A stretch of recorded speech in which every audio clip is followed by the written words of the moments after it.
नमस्कार दोस्तों, स्वागत है आप सभी का एक बार फिर से EFE एकेडमी जयपुर के डिजिटल प्लेटफॉर्म पे। दोस्तों, हम पढ़ रहे हैं राजस्थान का इतिहास, जिसमें पिछली क्लास में हम बात कर रहे थे राजस्थान के एक बहुत ही महत्वपूर्ण और शुरुआती किसान आंदोलन बिजोलिया किसान आंदोलन के बारे में।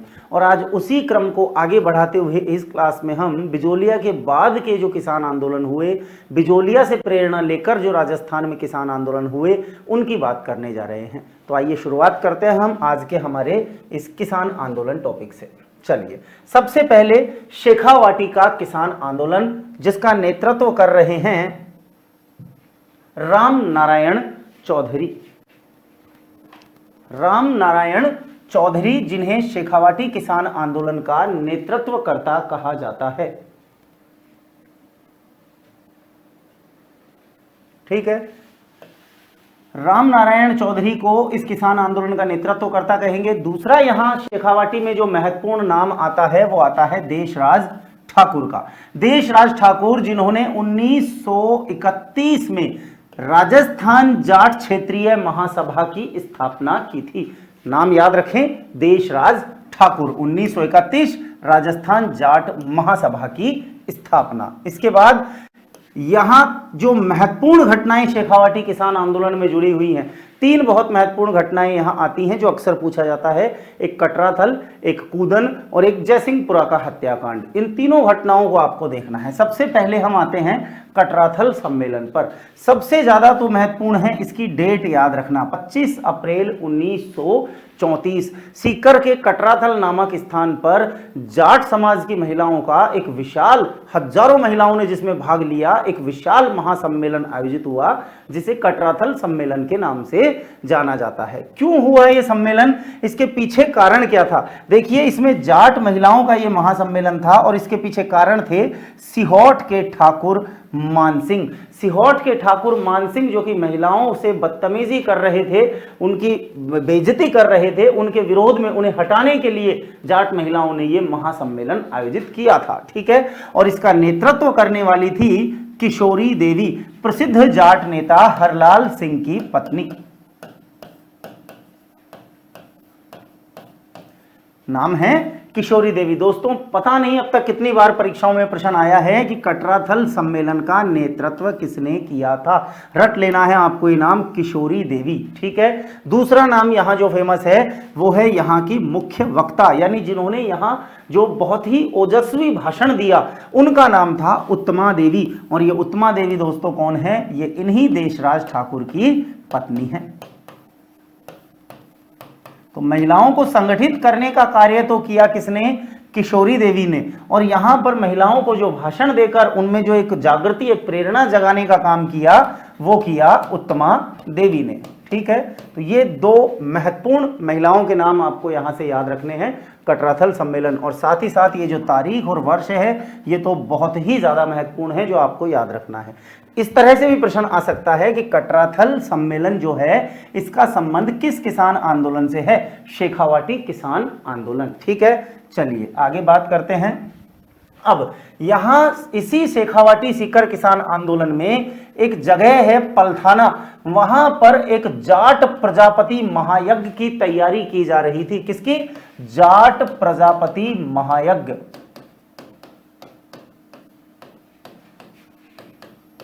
ये महायज्ञ आयोजित करवाया जा रहा था किसके द्वारा? ठाकुर देशराज के द्वारा। 1934 में ये जाट प्रजापति महायज्ञ ठाकुर देशराज के द्वारा आयोजित करवाया जा रहा था। और इसकी तैयारियों को लेकर ठाकुर देशराज जहां मीटिंग कर रहे थे, वो जगह थी कौन सी? पलथाना नामक स्थान, सीकर। ठीक है, अब यहां पर ये जो जाट प्रजापति महायज्ञ है, ये युद्ध लिख दिया है गलती से, महायज्ञ है, ये 20 जनवरी 1934 को हुआ था। और किस अवसर पर था ये? बसंत पंचमी के दिन था। किसके द्वारा? ठाकुर देशराज के द्वारा, जिस यज्ञ के पुरोहित हुआ करते थे खेमराज शर्मा, आचार्य खेमराज शर्मा। क्लियर है? उस समय पर जब ये यज्ञ की तैयारियां चल रही थी, तो शेखावाटी क्षेत्र में, सीकर क्षेत्र में एक गीत जो है वो महिलाओं के बीच बड़ा लोकप्रिय हुआ करता था। क्या गीत था वो? देखिए, चलिए सखी यज्ञ देखन को, सखी मतलब सहेली, महिलाएं आपस में बात कर रही हैं कि चलते हैं हम सहेलियों कहां, यज्ञ देखन के लिए, यज्ञ को देखने के लिए। चलिए सखी यज्ञ देखन को सीकर के अस्थाना में, कहां चलना पड़ेगा यज्ञ को देखने, सीकर के अस्थाना में, जहां ये यज्ञ हो रहा है, इतना विशाल यज्ञ जो हो रहा है ठाकुर देशराज के द्वारा। चलिए सखी यज्ञ देखन को सीकन के अस्थाना में, और तो ही सरपंच दिखाऊं पलथाना में, तो ही सरपंच दिखाऊं सीकर के पलथाना में। यहां जो सरपंच आया है, ये सरपंच जो, वो सरपंच इसलिए यहां प्रयोग में लिया गया है क्योंकि इस पलथाना में जो महायज्ञ की तैयारी ठाकुर देशराज के द्वारा की जा रही थी, उस तैयारी की पूर्ण जिम्मेदारी, इस यज्ञ को सफलतापूर्वक आयोजित करवाने की जिम्मेदारी जो दी गई थी, वो पलथाना गांव के ही हरि सिंह जी बुर्डक को दी गई थी। महत्वपूर्ण जिम्मेदारी।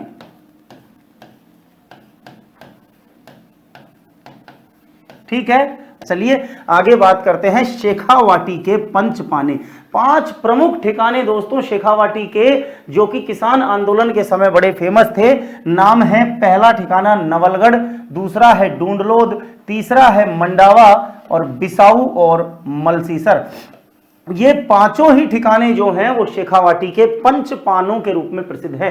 प्रश्न यहां से किस तरह से पूछा जा सकता है कि राजस्थान के निम्न में से किस ठिकाने को शेखावाटी का पंचपाना नहीं कहा जाता है या फिर कहा जाता है। इस तरह से 4 ऑप्शन देके आपसे प्रश्न पूछा जा सकता है। चलिए आगे बात करते हैं। आगे अब ये जो महायज्ञ की तैयारी पलथाना में की जा रही थी, ये कब हुई, कब ये बैठक जो है वो रखी गई थी। ये बैठक हुई दोस्तों अक्टूबर 1933 में, और उद्देश्य क्या था, इस जाट प्रजापति महायज्ञ की तैयारी हेतु इस बैठक को बुलाया गया था, जिसमें शामिल थे हरि सिंह बुर्डक पलथाना, मास्टर रतन सिंह, सरदार हलराल सिंह और चौधरी घासीराम जी जैसे प्रसिद्ध नेता जो थे, वो इस तैयारी के समय इस बैठक में देशराज ठाकुर के साथ उपस्थित थे। महायज्ञ की व्यवस्था के लिए प्रमुख जिम्मेदारी किन लोगों को दी गई थी, इन्हीं सब लोगों को प्रमुख जिम्मेदारी दी गई थी इस महायज्ञ की तैयारी के लिए, जिनमें सबसे बड़ा नाम जो आता है वो हरि सिंह जी का आता है। ठीक है, इसके अलावा गांधी जी एक बार भिवानी आए थे। भिवानी जो हरियाणा में पड़ता है, गांधी जी का भिवानी आगमन हुआ 1921 का ये वर्ष था, और इसमें शामिल होने के लिए हरि सिंह जी पलथाना गांव से और इनके नेतृत्व में बहुत से जाट किसान नेता यहां गांधी जी से मिलने के लिए पहुंचे थे। हरि सिंह जी जो है वो उस समय पंचमंडली के अध्यक्ष हुआ करते थे, शेखावाटी की पंचमंडली के अध्यक्ष। ठीक है, दूसरी महत्वपूर्ण घटना है दोस्तों कूदन गांव का हत्याकांड। कहां का, कूदन गांव का हत्याकांड, जो कब हुआ, 25 अप्रैल 1935। याद रखना बहुत आसान है, समान डेट है 25 अप्रैल। कटराथल में भी यही थी और यहां भी यही है, बस अंतर कितना सा है, कटराथल में वर्ष हुआ करता था 34 और यहां वर्ष है 35, सिर्फ 1 साल का डिफरेंस है, सेम डे है। पहले कटराथल आएगा और बाद में कूदन आएगा, याद रखें। कई बार क्या करते हैं परीक्षा में प्रश्न इस तरह से भी आ जाता है कि वर्ष सन कुछ ना पूछकर और केवल आपको 4 या 5 घटनाएं दे दी जाएंगी और कहा जाएगा इन्हें क्रम से बताइए। कटराथल, कूदन, जयसिंहपुरा, डाबी, डावड़ा, इस तरह की 4-5 घटनाएं देकर कहा जाएगा इनको सही क्रम में, आरोही से अवरोही या अवरोही से आरोही क्रम में बताइए, या इनमें से सबसे पहले घटना कौन सी हुई या इनमें सबसे बाद में घटना कौन सी हुई। तो जिसको इन 4-5 घटनाओं का क्रम पता होगा, वर्ष पता होगा, वो ही जवाब दे पाएगा। तो ऐसा भी आपको याद रखना है कि कटराथल पहले है और कूदन बाद में है। 25 अप्रैल 1935। इस कूदन गांव में किसानों का नेतृत्व कर रही थी धापी दादी नाम की महिला। कौन है, धापी दादी। और यहां पर किसानों पर गोलियां चला दी गई दोस्तों, जहां भी शब्द आ जाए हत्याकांड समझ जाइए, यहां पर गोलियां चली हैं, लोग मरे हैं। और इस हत्याकांड में मरने वाले प्रमुख लोग थे चेतराम, तुलछाराम, पीकूराम, आशाराम आदि। ये सभी लोग यहाँ, ये सभी किसान लोग यहाँ पर क्या हुए, शहीद हुए, वीरगति को प्राप्त हुए। अब देखिए महत्वपूर्ण बात जो है वो क्या है कि इस घटना की, इस हत्याकांड की जो खबरें हैं वो किस अखबार में छापी गई थी। उस समाचार पत्र का नाम था दोस्तों डेली हेराल्ड। क्या है ये, एक न्यूज़पेपर है, समाचार पत्र है। ठीक है, और इस समाचार पत्र का प्रकाशन जहां से होता है, विशेष बात यह है जो याद रखने लायक है, इस समाचार पत्र का प्रकाशन होता है कहां से, लंदन से। देखिए कितनी बड़ी बात है, सीकर किसान आंदोलन के एक हत्याकांड, कूदन हत्याकांड की खबरें कहां छप रही हैं? लंदन की अखबार डेली हेराल्ड में छप रही है। बहुत महत्वपूर्ण बात हो गई है। इकलौती ऐसी हत्याकांड की घटना है जिसकी खबरें इंग्लैंड में प्रकाशित हो रही हैं और इसके पीछे हाथ है किसका? इस खबर के पीछे हाथ है राम नारायण चौधरी का। किसका? राम नारायण चौधरी। इन्होंने ही इस आंदोलन को इतना लोकप्रिय बना दिया और इसको इतना बड़ा बना दिया, इस क्षेत्र के इस आंदोलन को, कि इसकी घटनाओं की खबरें डेली हेराल्ड में प्रकाशित होने लगी। समझ रहे हैं किसका हाथ रहेगा पीछे, किसका सपोर्ट रहेगा पीछे? राम नारायण चौधरी जी का। चलिए, इसके अलावा हाउस ऑफ कॉमन्स में पैथिक लॉरेंस ने इस मामले को उठाया था। किस मामले को? शेखावाटी किसान आंदोलन और कूदन हत्याकांड के मामले को। किसके कहने पर पैथिक लॉरेंस ने यह किया? तो यहां भी नाम किसका आएगा भाई? राम नारायण चौधरी। इन्हीं के प्रयासों से पैथिक लॉरेंस ने यह मामला उठाया। कहां पर?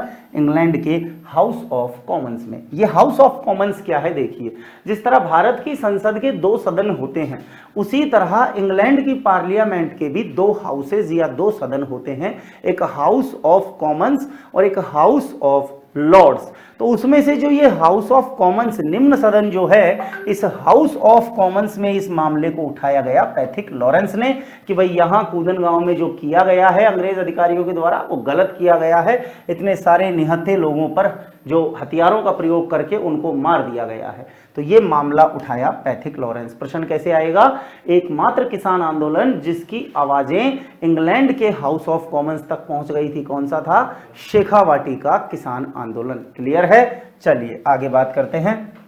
नेक्स्ट, अगली तीसरी हमारी यहां की प्रमुख घटना है जयसिंहपुरा का हत्याकांड। जयसिंहपुरा, 3 घटनाएं बताई थी मैंने, कटराथल, कूदन और जयसिंहपुरा। जयसिंहपुरा का हत्याकांड हुआ है दोस्तों 21 जून 1934 को। तो अब देखिए, अगर क्रम की हम अगर बात करें तो क्रम कैसे हो जाएगा इन तीनों घटनाओं का? सबसे पहले घटना हुई कौन सी? कटराथल। कब? 25 अप्रैल 1934। उसके बाद घटना हुई जयसिंहपुरा में। जयसिंहपुरा हत्याकांड कब हो गया है? 21 जून 1934 को। और फिर तीसरी घटना जो यहां हुई है वो है कूदन कांड, जो कि कब हुआ है? 25 अप्रैल 1935 को। तो इस तरह से इनका क्रम भी आपको याद रखना है कि पहले कटराथल, फिर जयसिंहपुरा और फिर है कूदन गांव का हत्याकांड। तो जयसिंहपुरा में देखते हैं क्या हुआ है। यहां डूंडलोद एक ठिकाना हुआ करता था, पंचपानों में से एक। डूंडलोद के ठाकुर ईश्वरी सिंह ने यहां पर जो खेत जुताई पर पाबंदी लगा रखी थी, किसान खेत नहीं जोत पाएंगे, और उस समय पर कुछ किसान अपना खेत जोत रहे थे और यहां पहुंचकर ठाकुर ईश्वरी सिंह ने यहां पर गोली चार्ज का आदेश दिया और गोली कांड के कारण यहां पर कई लोग जो हैं वो शहीद हुए, किसान मारे गए।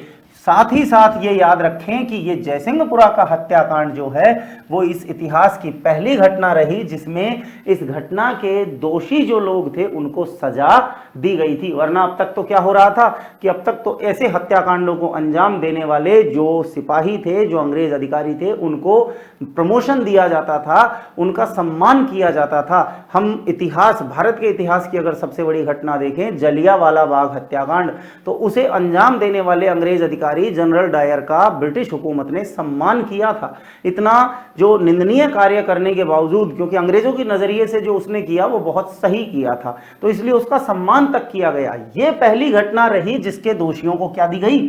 सजा दी गई थी। ठीक है, आगे बात करते हैं। तो ये आपके शेखावाटी किसान आंदोलन से जुड़ी हुई महत्वपूर्ण बातें हैं जो परीक्षाओं में अक्सर पूछी जाती हैं। ठीक, आगे हम बात करते हैं मेव जाति के किसान आंदोलन का। मेव जाति के किसान आंदोलन, मेव जाति जो है वो किस क्षेत्र में पाई जाती है दोस्तों? मेवात क्षेत्र।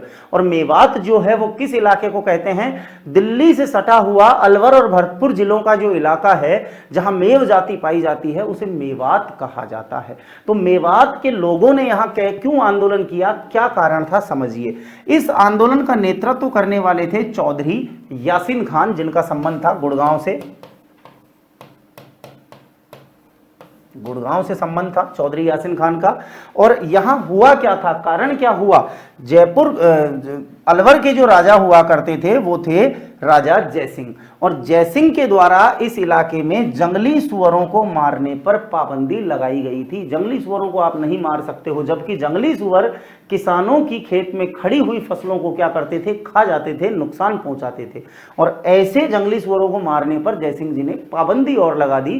तो इस बात को जानकर यहाँ मेव जाति के जो किसान हैं वो लोग जो गुस्से में आ गए और उन्होंने आंदोलन कर दिया, किसके नेतृत्व में, चौधरी यासिन खान के नेतृत्व में। तो ये घटना जो है मेव जाति से जुड़ी हुई, ये अलवर की है, और जैसे ही अलवर का नाम आता है किसान आंदोलन के समय तो एक बहुत महत्वपूर्ण घटना हमारे दिमाग में आती है, और वो क्या है, नीमू चाणा का हत्याकांड। बहुत ही महत्वपूर्ण है। पहला प्रश्न तो यही हो सकता है कि नीमू चाणा हत्याकांड का संबंध कहां से है, अलवर, भरतपुर, सिरोही, जैसलमेर, इस तरह से ऑप्शन देके पूछ लिया। तो नीमू चाणा का संबंध कहां से है दोस्तों, अलवर से है, सबसे पहली बात। दूसरी बात, कब इस घटना को अंजाम दिया गया, 14 मई 1925, याद रखें 14 मई 1925 को इस घटना को अंजाम दिया गया, और इस घटना को अंजाम देने वाले अंग्रेज अधिकारी थे कमांडर छाजू सिंह। याद रखें, जिसने यहां गोलियां चलवाई, प्रश्न पूछा जाएगा कि नीमू चाणा घटना में गोली चलाने वाले अधिकारी का नाम क्या था, कमांडर छाजू सिंह। कई बार इसको छज्जू सिंह भी परीक्षा में लिख के दे देते हैं, तो कंफ्यूज नहीं होना है, ये छाजू सिंह या छज्जू सिंह एक ही बात होगी, ठीक है। और इतनी बड़ी इसने यहां पर ये गोलीकांड की और इस हत्याकांड को अंजाम दिया है, जैसा कि जलियांवाला बाग में जनरल डायर ने दिया था। इसीलिए इसे राजस्थान का, याद रखें, राजस्थान का जनरल डायर भी कहा जाता है। क्लियर है, राजस्थान का जनरल डायर किसे कहा जाता है, कमांडर छाजू सिंह को, जिनका संबंध कहां से था, नीमू चाणा की घटना से। जबकि जनरल डायर कौन है, ये वो आदमी है जिसने कि अमृतसर में जलियांवाला बाग हत्याकांड को अंजाम दिया था, ठीक। अब इस नीमू चाणा हत्याकांड की जो खबरें हैं वो कई अखबारों में छपी, जैसे कि रियासत, यंग इंडिया और तरुण राजस्थान। इन समाचार पत्रों में इस घटना को छापा गया। तरुण राजस्थान में तो इस घटना का सचित्र वर्णन किया गया था, और इस घटना को पढ़कर, इसकी खबरों को पढ़कर इन न्यूज़पेपर में महात्मा गांधी ने दोस्तों इन अखबारों में इस खबर को पढ़कर इस घटना को नाम दिया दोहरी डायर शाही। क्या नाम दिया, दोहरी डायर शाही।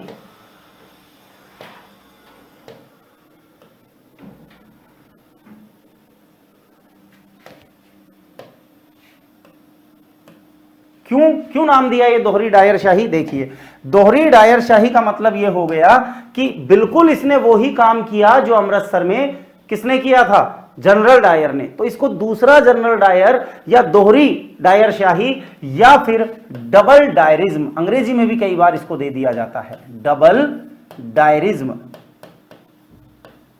सीधा पूछ सकते हैं आपसे कि दोहरी डायर शाही या डबल डायरिज्म किस घटना को कहा गया है, नीमू चाणा की घटना को। और यह भी पूछ सकते हैं कि किसने कहा है, महात्मा गांधी ने। या इस तरह से भी प्रश्न आ सकता है कि निम्न में से किस घटना को गांधी जी ने, निम्न में से किस घटना की तुलना गांधी जी ने जलियांवाला बाग हत्याकांड से की थी।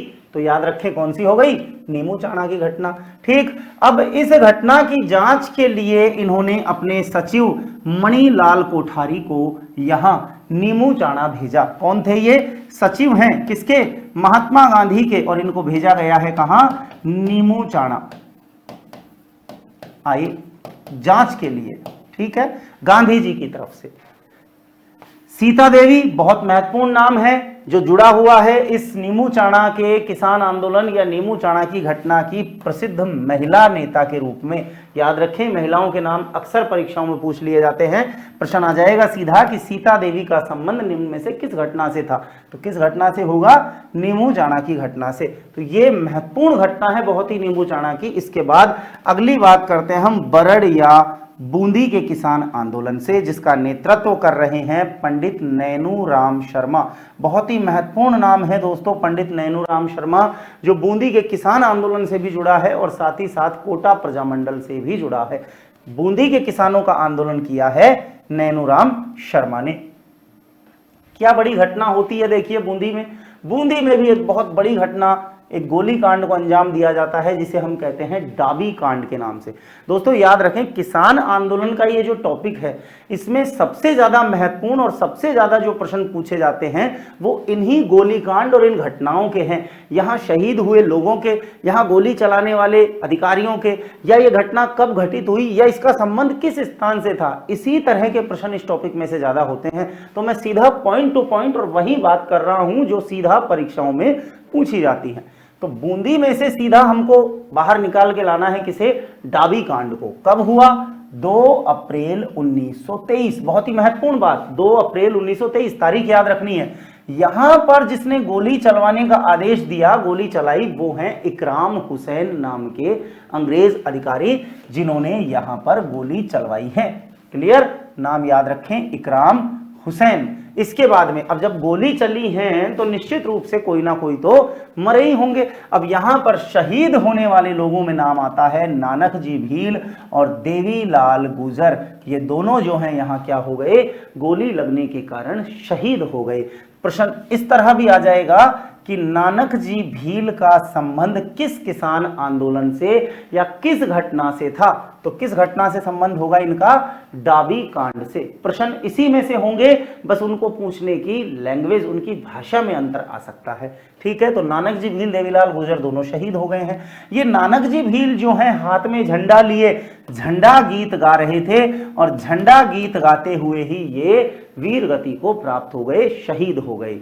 कौन, नानक जी भील। इस झंडा गीत की रचना की गई किसके द्वारा, विजय सिंह पथिक के द्वारा। बिल्कुल वही विजय सिंह पथिक, भूप सिंह गुर्जर, बिजोलिया किसान आंदोलन के प्रणेता।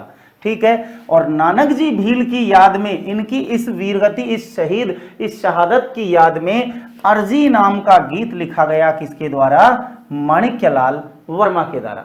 2 तरह की बातें होंगी। पहला प्रश्न, अर्जी नामक गीत जो है वो किसने लिखा, माणिक्यलाल वर्मा ने। और दूसरा प्रश्न कि माणिक्यलाल वर्मा ने ये अर्जी नामक गीत किसके लिए लिखा, नानक जी भील के लिए। ठीक है, चलिए अगली महत्वपूर्ण घटना की बात करें। ये देखो, देखने में, पढ़ने में साउंड एक जैसा करती है, डाबी डाबड़ा, लेकिन, और इसीलिए इन दोनों को मैं एक साथ यहां आपको समझा रहा हूं, लेकिन दोनों एक नहीं बल्कि अलग हैं, टोटली अलग हैं।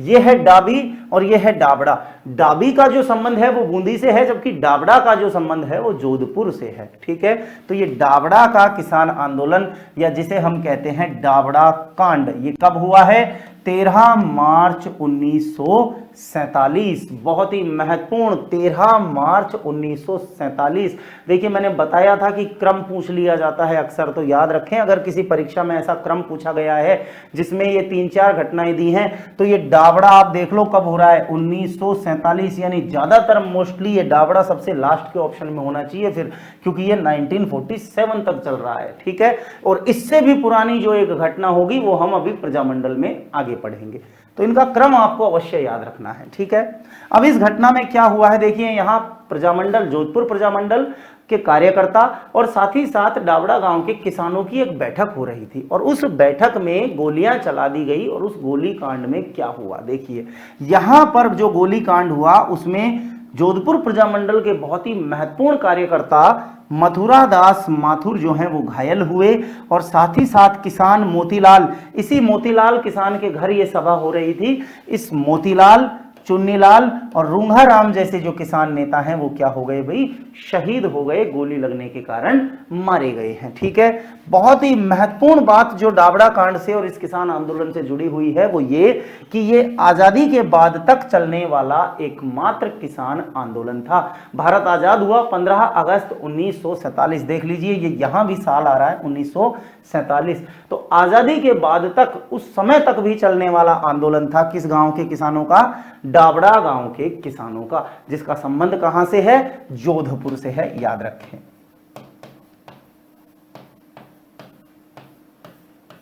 ठीक है, महत्वपूर्ण घटनाएं डाबी और डाबड़ा। चलिए आगे चलते हैं। आगे हम बात कर रहे हैं अब भगत आंदोलन की, बहुत ही महत्वपूर्ण भगत आंदोलन। सबसे पहले तो ये कि ये किस जाति के लोगों का था। भगत आंदोलन जो है दोस्तों वो भील जाति के लोगों का था, याद रखें, भील जाति के लोगों का। और इस भगत आंदोलन का नेतृत्व करने वाले थे गुरु गोविंद गिरी। बहुत ही महत्वपूर्ण नाम गुरु गोविंद गिरी। गुरु गोविंद गिरी की बात करें तो गुरु गोविंद गिरी का जन्म जो है वो 1858 में डूंगरपुर, और डूंगरपुर का एक गांव पड़ता है, नाम है बांसिया। कौन सा गांव? बांसिया गांव। और बांसिया गांव में एक परिवार, कौन सा? बंजारा परिवार में जन्म हुआ। किसका? गुरु गोविंद गिरी का। वर्ष भी आपको याद रखना है और स्थान भी, और किस समाज से आते थे वो भी आपको याद रखना है। बंजारा परिवार में इनका जन्म हुआ है। ठीक है। गोविंद गिरी पर स्वामी दयानंद सरस्वती का प्रभाव पड़ा। स्वामी दयानंद सरस्वती ये 1881 में उदयपुर आए थे और वहां इनका भाषण सुना किसने? गुरु गोविंद गिरी ने मुलाकात की और इनके विचारों से ये अति प्रभावित हुए और इन्हीं के विचारों से प्रभावित होकर गुरु गोविंद गिरी ने संप सभा की स्थापना की 1883 में। क्या था इस संप सभा के पीछे उद्देश्य? संप सभा का उद्देश्य था भीलों की स्थिति में सुधार, भीलों में देश प्रेम की भावना जागृत करना और साथ ही साथ सांप्रदायिक सौहार्द को बढ़ावा, सांप्रदायिक भेदभाव को मिटाना। ठीक है। तो ये उद्देश्य थे किसके पीछे? संप सभा की स्थापना के पीछे, जो किसकी प्रेरणा से इन्होंने शुरू किया? दयानंद सरस्वती की प्रेरणा से 1883 में। क्लियर है। संप सभा के दोस्तों 10 नियम हैं। संप सभा के 10 नियम माने जाते हैं। एक चीज और देखिए, गुरु गोविंद गिरी ने यहां पर इनसे प्रेरणा लेकर संप सभा स्थापित की, लेकिन अगर आपसे गुरु गोविंद गिरी के गुरु पूछ लिए जाएं कि इनके भी गुरु कौन थे, गुरु गोविंद गिरी ने जो किससे शिक्षा प्राप्त की, इनके गुरु कौन थे? तो याद रखें, साधु राजगिरी। साधु राजगिरी जो हैं वो इनके गुरु हुआ करते थे। किसके? गुरु गोविंद सिंह के। आगे संप सभा में दोस्तों जो लोग शामिल हैं उनको 10 नियम फॉलो करने पड़ते थे। संप सभा के कुल 10 नियम बनाए गए थे और इसीलिए इस संप्रदाय को, जिससे कि संबंध था किसका? गुरु गोविंद गिरी और साधु राजगिरी का, इस संप्रदाय को दशनामी संप्रदाय कहा जाता है। कौन सा संप्रदाय? दशनामी संप्रदाय के नाम से भी जानते हैं, क्योंकि इसके नियम कितने थे? 10। इसके अलावा अगर हम बात करें गुरु गोविंद गिरी की गतिविधियों का केंद्र क्या था, जहां से ये अपनी गतिविधियों को संचालित करते थे, या हम इसको कह सकते हैं कि जहां इन्होंने अपनी धूनी रमाई थी। इनका धूना कहां हुआ करता था? तो वो स्थान है दोस्तों बेड़सा गांव डूंगरपुर। महत्वपूर्ण, बेड़सा गांव डूंगरपुर इनकी गतिविधियों का प्रमुख केंद्र हुआ करता था। और अगर आपसे ये पूछा जाए कि इन्होंने अंतिम समय कहां बिताया, तो अपने जीवन का अंतिम समय जो इन्होंने बिताया वो कंबोई गांव गुजरात में बिताया था। याद रखें। तो यहां तो इन्होंने क्या किया है? अंतिम समय बिताया है। और गतिविधियों का, जहां से इन्होंने अपनी ये गतिविधियां शुरू रखी, वो हिस्सा, वो गांव कहलाता है बेड़सा गांव डूंगरपुर। ठीक है। चलिए आगे बात करते हैं। अब देखते हैं यहां भी कोई बड़ी घटना घटित होती है क्या। आगे आती है मानगढ़ पहाड़ी की घटना। उसी भगत आंदोलन और उसी संप सभा से जुड़ी हुई घटना है। ये देखिए क्या हुआ है यहां। 1903 में संप सभा का, मैं फिर से यहां लिख रहा हूं, संप सभा की अगर स्थापना देखें कब हुई? 1883 में। फिर इस संप सभा की प्रथम बैठक जो हुई वो पहली बैठक 1903 में रखी गई। कहां पर रखी गई? मानगढ़ की पहाड़ी, जो कि बांसवाड़ा में है। मानगढ़ पहाड़ी बांसवाड़ा पर इसकी बैठक रखी गई और ये निर्णय लिया गया कि अब हम प्रति वर्ष जो है इस पहाड़ी पर आकर संप सभा की बैठक करेंगे। और ऐसी ही संप सभा की बैठक चल रही थी मानगढ़ पहाड़ी पर 17 नवंबर 1913 को। ठीक है। जिसमें भील, हजारों भील लोग शामिल थे और यहां पहुंच गए मेवाड़ भील कोर के सिपाही। मेवाड़ भील कोर जिसका गठन 1841 में किया गया था और जिसका सदर मुकाम या मुख्यालय हुआ करता था कहां? खैरवाड़ा उदयपुर में। ठीक है। खैरवाड़ा में तो क्या था इनका? मुख्यालय। और 1841 में ये स्थापित हुआ। क्या? मेवाड़ भील कोर। दोनों प्रश्न बहुत महत्वपूर्ण हैं। सीधा प्रश्न आएगा, मेवाड़ भील कोर की स्थापना कब हुई, या मेवाड़ भील कोर का सदर मुकाम या मुख्यालय कहां था। दोनों ही बातें महत्वपूर्ण है। खैरवाड़ा उदयपुर में है, ठीक है। अब यहां पर यह गोली की जो घटना हुई, ये जो कांड हुआ, जिसमें हजारों, लगभग कहते हैं 1500 से अधिक भील जो हैं वो यहां मारे गए थे, इसे इतिहास में राजस्थान का दूसरा जलियांवाला बाग भी कहा जाता है। बहुत ही महत्वपूर्ण घटना हुई और आज भी इस घटना की याद में प्रतिवर्ष आश्विन पूर्णिमा को इसी मानगढ़ पहाड़ी पर शहीद मेला भरता है। इसी मानगढ़ की पहाड़ी पर शहीद मेला भरता है।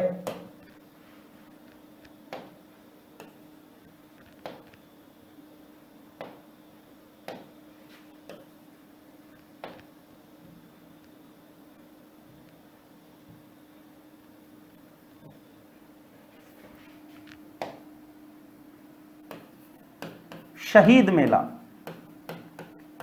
और कहां भरेगा ये? मानगढ़ की इसी पहाड़ी पर,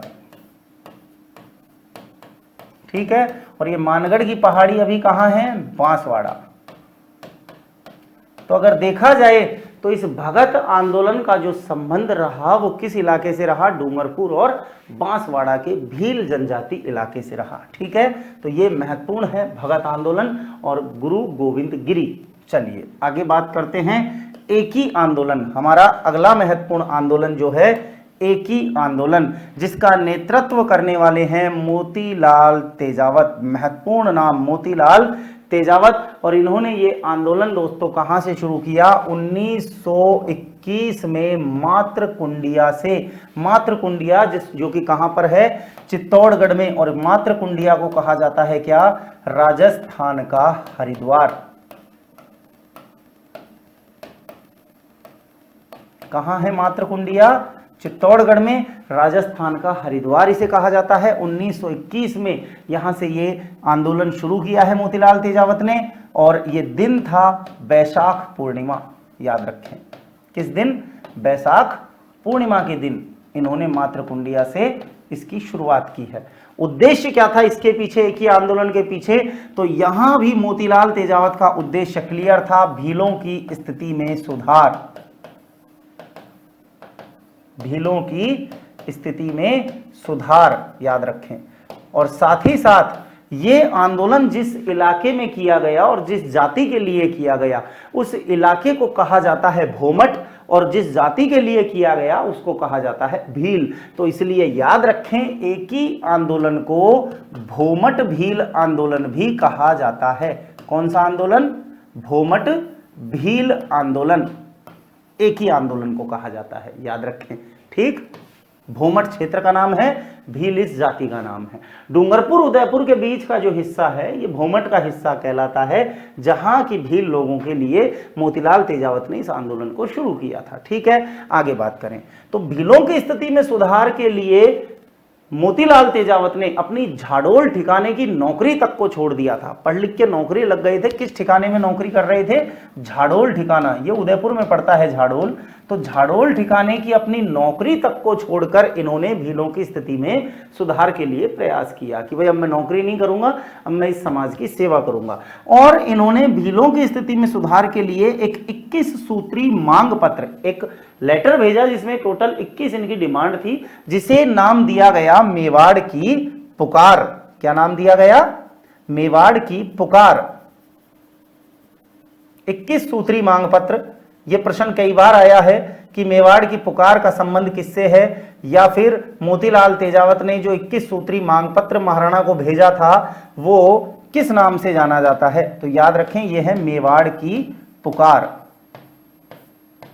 ठीक है।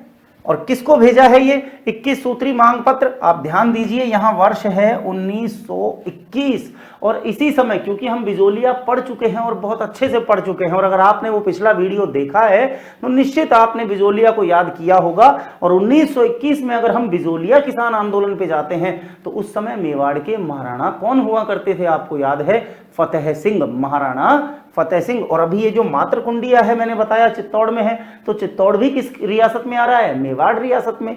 तो इस समय ये जो मेवाड़ की पुकार भेजी गई है, ये जो लेटर भेजा गया है, वो किस महाराणा को भेजा गया है? महाराणा फतेह सिंह को भेजा गया है। किसके द्वारा? मोतीलाल तेजावत के द्वारा।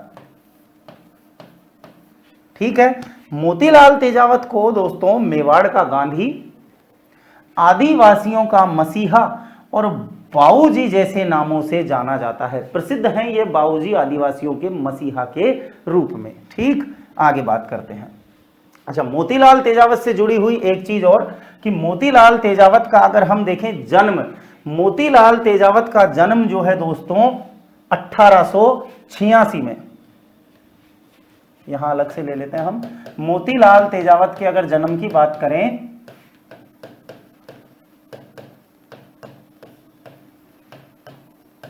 तो मोतीलाल तेजावत का जन्म 1886 में हुआ था दोस्तों। कहां पर? कोल्यारी गांव, उदयपुर में। कोल्यारी गांव, उदयपुर में इनका जन्म हुआ है। और इनका जो संबंध है वो किस परिवार से है? ओसवाल जैन परिवार से।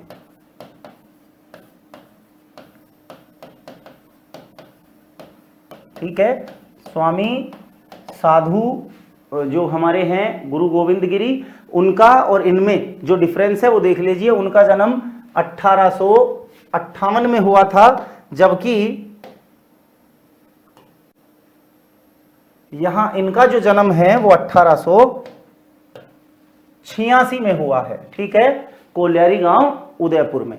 मोतीलाल तेजावत के बारे में एक चीज और, मोतीलाल तेजावत जो हैं 1922 में यहां इस एक ही आंदोलन के दौरान जो एक जगह थी निमेड़ा, इस निमेड़ा में कुछ घटना घटित हुई, निमेड़ा में कुछ कांड हुआ, जिसके बाद में मोतीलाल तेजावत जो हैं वो भूमिगत हो गए। ठीक है, निमेड़ा कांड के बाद में मोतीलाल तेजावत क्या हो गए दोस्तों? भूमिगत हो गए, अंडरग्राउंड हो गए। और इसके बाद में 1929 में इन्होंने गांधी जी के कहने पर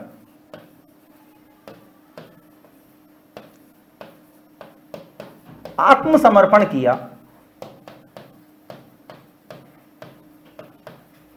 कहां पर? ईडर पुलिस के सामने। ये ईडर रियासत जो है वो कहां? गुजरात में। ईडर पुलिस के सामने इन्होंने आत्मसमर्पण किया, गांधी जी ने इनको समझाया। और बाद में ईडर पुलिस ने इन्हें सौंप दिया किसे? महाइंद्रसा सभा को। महाइंद्रसा सभा, महाइंद्रसा सभा बहुत ही महत्वपूर्ण है ये शब्द, क्योंकि महाइंद्रसा सभा क्या है दोस्तों? मेवाड़ की सर्वोच्च न्यायिक संस्था है उस समय की, यानी हम इसे मेवाड़ का हाईकोर्ट भी कह सकते हैं। मेवाड़ की सर्वोच्च न्यायिक संस्था, ये भी अपने आप में बहुत महत्वपूर्ण है। इसका भी प्रश्न जो है बहुत महत्वपूर्ण बनता है कि महाइंद्रसा सभा एक किस प्रकार की संस्था थी? राजनीतिक, धार्मिक, आर्थिक या न्यायिक। ठीक है, और इस महाइंद्रसा सभा की जो स्थापना हुई थी वो मेवाड़ के महाराणा सज्जन सिंह के समय हुई थी। याद रखें, महाराणा सज्जन सिंह के समय हुई थी मेवाड़ की ये न्यायिक संस्था महाइंद्रसा सभा। तो ईडर ने इन्हें महाइंद्रसा सभा को सौंप दिया, जहां इन पर केस चला, मुकदमा चला। और इस मुकदमे में मोतीलाल तेजावत को बचाने के लिए, उनकी पैरवी करने के लिए किसे भेजा गया? मणिलाल कोठारी। ये क्या थे? इनके वकील थे इस मुकदमे में। किसके? मोतीलाल तेजावत के। बाद में मोतीलाल तेजावत को 1936 में बाइज्जत बरी कर दिया गया। तो ये हमारा महत्वपूर्ण किसान आंदोलन था। कौन सा दोस्तों? एकी या भोमट भील किसान आंदोलन। और इसी के साथ आज की हमारी ये क्लास जो है वो हम समाप्त कर रहे हैं। राजस्थान के बहुत ही महत्वपूर्ण किसान आंदोलन आज हमने इस क्लास में पढ़े हैं। उम्मीद है आपको ये टॉपिक पसंद आएगा। आज के लिए बस इतना ही। जय हिंद, धन्यवाद।